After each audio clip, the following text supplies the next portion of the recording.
This presentation is brought to you by the MFOA. So good afternoon. My name's Gary Scandlan. I'm Director and Managing Partner with Watson Associates. Watson, we've been around for approximately 35 years. We're an economic firm working primarily with municipalities across Canada in areas of municipal finance, demographics, and as well we work with school boards throughout Ontario.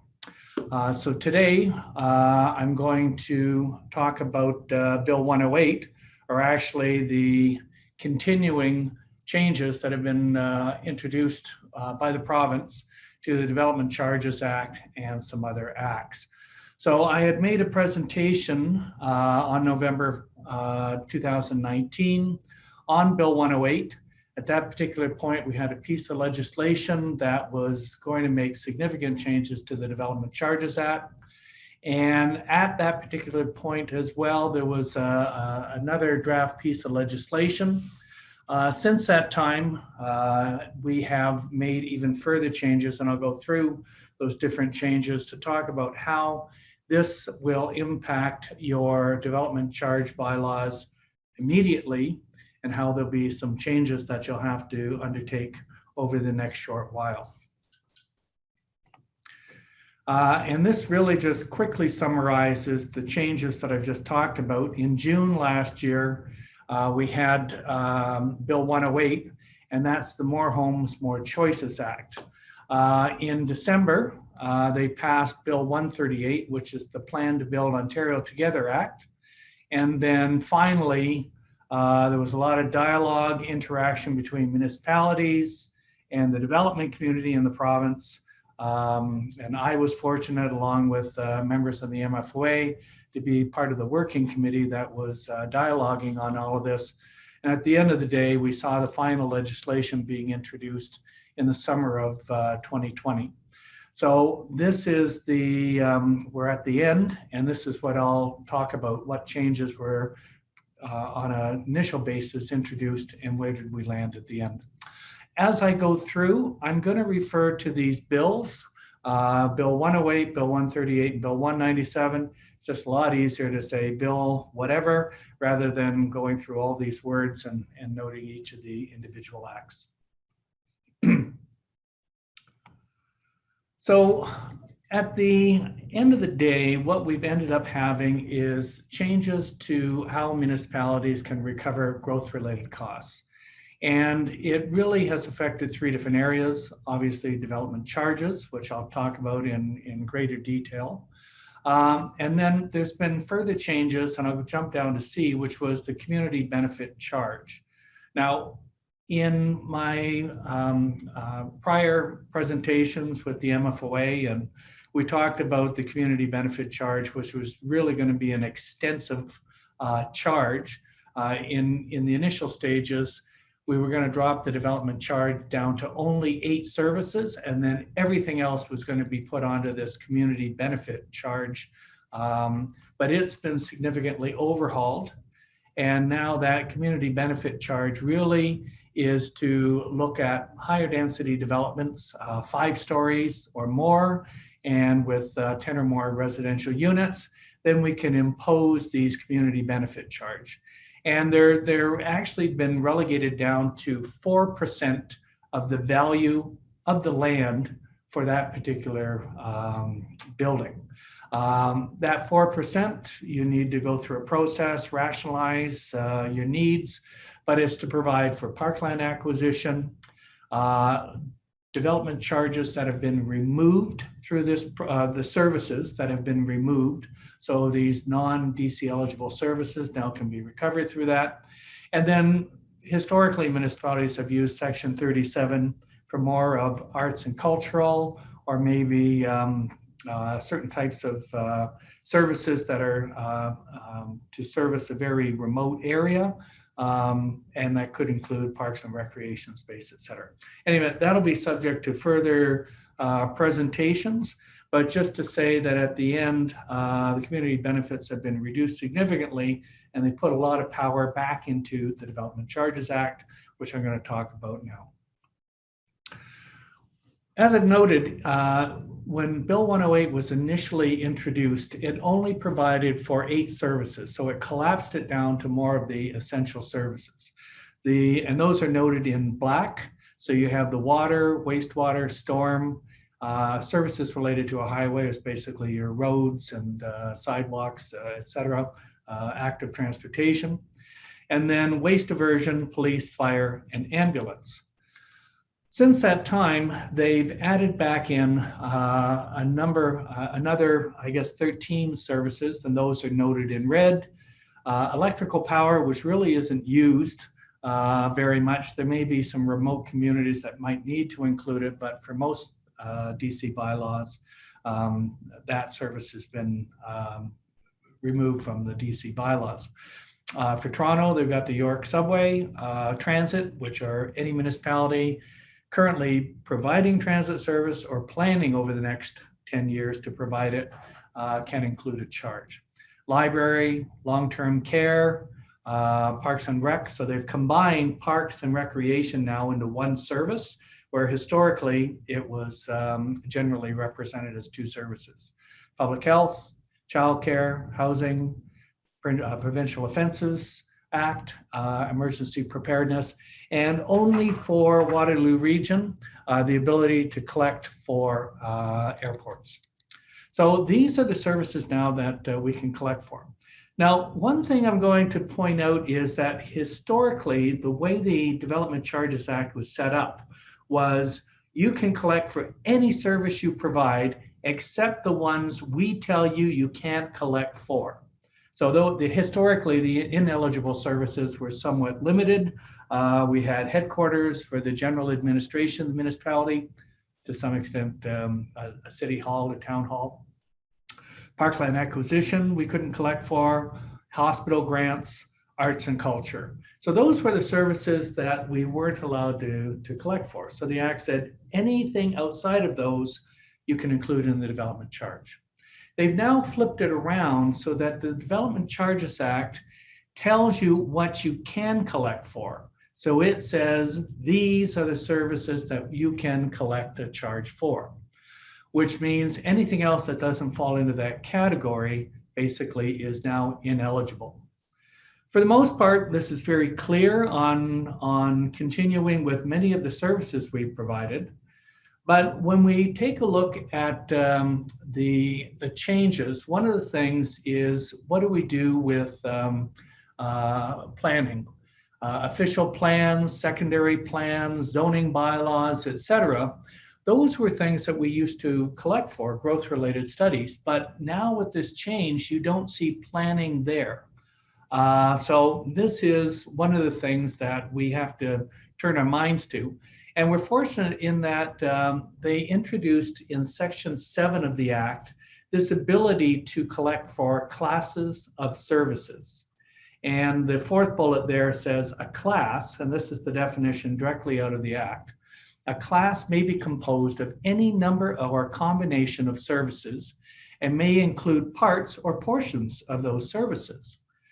So that would give us the ability, if we're looking at perhaps the official plan, and you look at an official plan and what it's deeming, is it does address many of the individual services. It talks about the areas where water will be provided, or sewer, or sanitary, and roads, et cetera.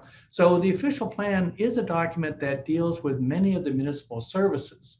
So we could, and we are, as we are updating on behalf of our clients, a number of these bylaws, or creating bylaw updates, is we're going in and looking at those growth-related studies, and we're saying, okay, there's a certain percentage of the official plan that relates to water, a certain percent to sewer, roads, et cetera, so that for the most part, we can rebuild the ability to collect for those services.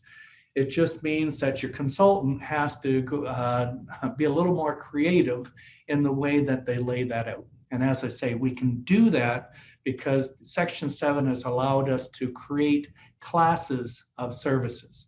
So for the most part, the municipality should see it as almost seamless, but the consultant has to spend a little bit more time, a little bit more creativity in developing that particular class of service.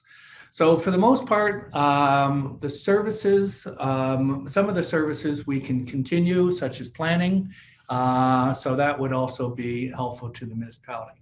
Now, there are a lot of ineligible services that have been deemed. If you look through all the different services municipalities provide, we have lost those. And those can continue. There is a transition period. And up until September 18th, 2022, we can continue to provide for those services. As of that date, that after the transition date, basically they cannot be charged for. So it probably requires going in and modifying your bylaw, maybe setting those ineligible services into a separate schedule that says, you know, these continue until a certain date, after which they'll no longer be collected. So there's going to be some adjustments that are probably required as part of the bylaw. I just note that development charge background study, you can see it's not defined as one of the eligible services, but it is defined as an eligible capital cost. So we can continue to collect for the DC studies. Now, we had talked about, and this was in the original bill, that certain services would have that mandatory 10% deduction removed. And under the old act, before these modifications, we provided a 10% deduction for all services except for water, wastewater, storm, roads, police, fire, and transit. Any other particular service, we had to go in and make a 10% deduction from any of the projects, and that contribution had to be made up from your taxes or your reserves, et cetera. With Bill 108, it introduced the ability to remove that 10% deduction. And obviously, when it was first introduced, it only applied to 8 services. And now with the changes, all of those 21 services will have the mandatory 10% deduction removed. So if within your bylaw, you've got parks, recreation, libraries, other types of services, we can go back in and modify that bylaw now and add back in that 10% deduction. So your charge will actually increase for each of those eligible services. Now, just as an aside, in order to do that, we have to go back in, we have to open up the bylaw, we have to do a small background study, and Section 19 of the Development Charges Act says you have to look at things such as the growth forecast, which shouldn't be a significant exercise to look at. We might have to, and probably do have to, adjust the service standards for 1 or 2 years, because that's something that is always part of a DC background study. That shouldn't be a considerable impact. And then obviously provide for an amending bylaw. So, and then once you do that, you have to do the public process. So it's there's a couple of steps that we have to do in order to add back in the 10%, but at the end of the day, it's probably worth it. It won't, a small update like that isn't certainly as expensive as a normal full-blown DC. But now with the mandatory, the development charge background study goes from a 90% to 100%. So 100% of that now can be charged back to your DC reserve funds. So that's a positive thing. And as I say, as we go through here, there's some other changes we think, to your bylaw that you should probably do. So this could be part of the steps of updating your bylaw. Now, one of the things which was unique and did create a lot of controversy was the requirement to allow certain types of developments to pay not only at the time of building permit, but to pay in installments over a number of years.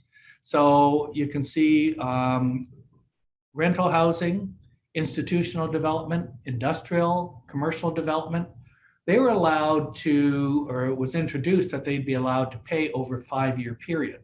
That's six payments, one on the day of the building permit, and then the residual in 6 payments over the next 5 years. Nonprofit housing, however, was allowed to pay over 20 years.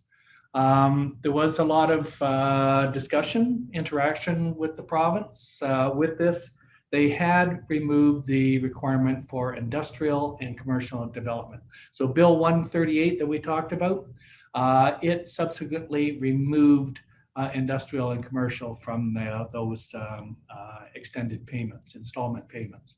So now they continue to pay at the time of building permit, or if your bylaw provides for certain services to be collected earlier, they'd be collected earlier. Now, one of the positive things that they introduced along with this is, even though you're not getting your money on the day of the building permit, you're at least allowed to impose interest on each of those payments. Now, there's no maximum, there's no minimum identified on the interest payments. So it's basically to the individual municipality to determine what's an appropriate rate.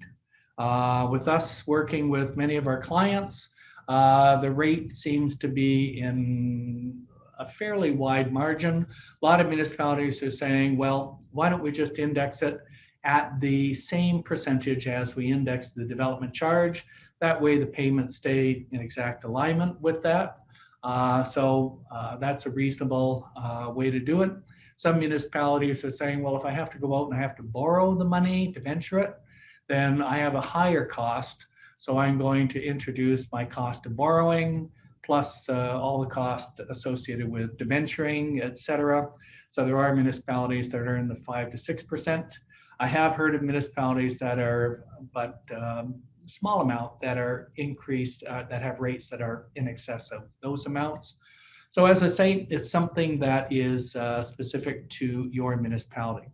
Now, it's not mandatory that we put this interest in the background study and included in the bylaw.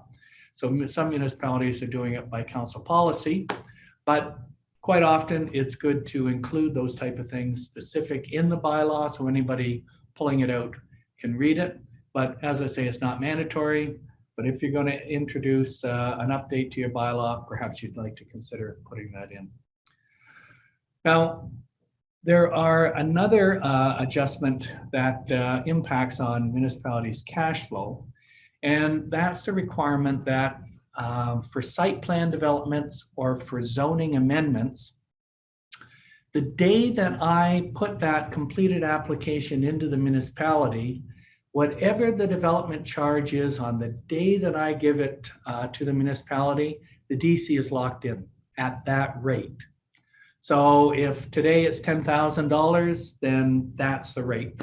Now, that rate can be indexed similar to the installments that we just talked about. So in theory, it can be increased. Well, not in theory, but in policy, it can be increased at the similar interest rate if you choose to do that. So you might say, well, gee, what's the difference? It's delayed payment, but at least I'm getting the money.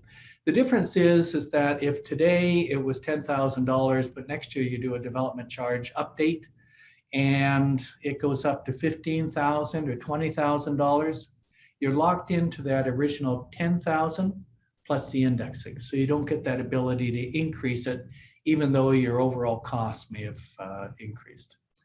Now, there is a sunset clause on this. I put in my application, and so the rate's frozen. The rate is frozen until 2 years after the municipality approves either of those applications. So it may take 1.5 years, 2.5 years. You come back and approve my zoning amendment. That starts the clock ticking. And I have 2 years to basically get that development going, or the new rates come into effect. Okay, so it's something that is going to be significant administration, similar to the installment payments. You'll have to implement some policies and processes for monitoring and collecting those payments. Similar type of thing here. Once planning accepts those applications, somebody has to be recording it and tracking it over time. So there's going to be changes to your administrative process to do that. One other item that was introduced and has continued is with respect to adding an additional unit within certain types of developments. So basically, if I have a single or semi-detached unit, or basically medium density, I can add an extra unit within that building. So maybe in my basement, I can put in an apartment. And if you do that at the time of the building permit for this new unit, then no charge can be imposed for that additional unit, which will be constructed. So, but keep in mind, it has to be generally at the time of the application. And they've used the words, is basically an additional unit within those developments, or an ancillary structure. Ancillary means that maybe I have a granny flat, or some type of detached building, or I've got a detached garage, I put an apartment above it. That's ancillary, and basically it still permits that additional unit with no charge. So over time, that will be a revenue loss, and that's something that the municipality basically has to fund as a lost revenue. So with these changes, we've suggested that you should probably revisit your bylaw. It won't take that much to do a small mini background study to make the appropriate adjustments, go through the public process, and amend the bylaw. So as I say, ineligible services, they need to be removed by September 18th, 2022. So you might want to revise your schedules to identify those which will no longer be collected as of that date. Remove the 10% mandatory deduction so you can increase the charge. That'll require a little bit of extra calculations. As I say, you'll need to consider the service standards. Shouldn't be too major, but it's still a requirement for those service standard calculations to be updated, but that should be relatively easy to do. And then you'll have to consider this 10% against whatever the service standard adjustment allows you for. And then lastly, making provisions for the additional units within your bylaw, so it's very clear what's exempt and what type of developments. Lastly, the payment in installments. It would be good practice to include the policies within your bylaw for that, and as well potentially to include the interest rate. If you haven't developed a council policy outside of the bylaw, you might as well implement it now so that you have a holistic bylaw. But as I say, it's not mandatory that that interest rate be deemed. So the key thing about a couple of these things is also requiring an internal process for documenting. So these additional units, installment payments, and the basically the applications for zoning and site plan, you'll need to be tracking that information. So at the end, and this is the last slide, just the impacts of this legislative change is not as dramatic as we were first discussing in last year, but there still are impacts. Cash flow, we would expect, is going to be impacted. Number one, that's from extending the payment periods for certain types of developments, your rental, your institutional, nonprofit. As well, you're going to lose potential revenue with because of the exempted units, those secondary units within certain types of housing.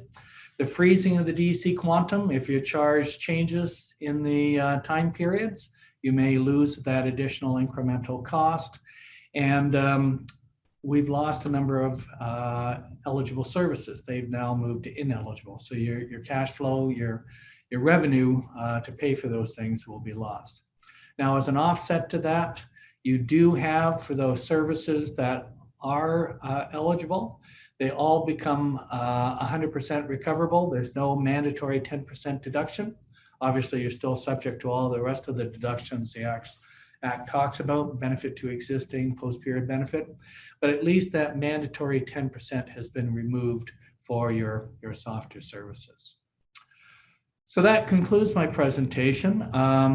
There are opportunities for you to chat further with the individuals that have assisted you in preparing your bylaws, and so that you would probably want to review your current state of your bylaw relative to these changes to see and plot a course for the future.